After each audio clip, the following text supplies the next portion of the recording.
Marwch y chragedd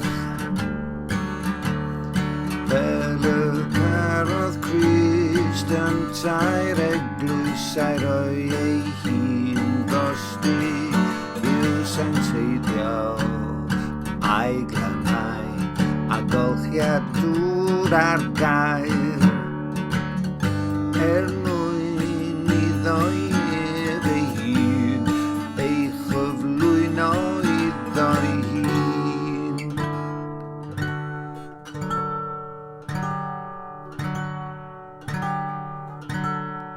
Yn ei llawn o goniant heb fod arni brecheien.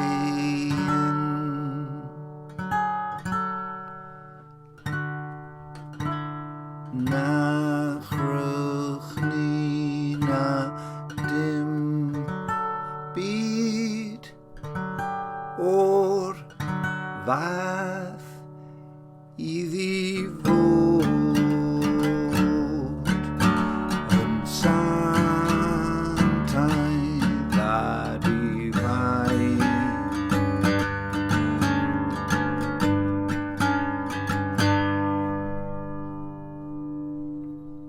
Yn yr un modd, dyle'r gwir gari ei gwragedd fel ei cyrff ei hunain. Mae'r gŵr sy'n caru ei wraig yn ei garu ei hun. Ni chasodd myberioedd ei gnawd ei hun. Yn hytrach mae'n ei feithrin a'i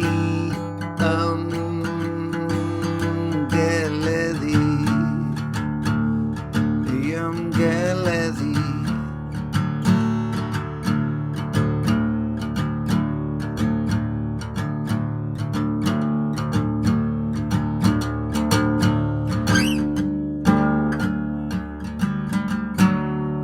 Felly gna Crist hefyd ar eglwys, felly gna Crist hefyd ar eglwys.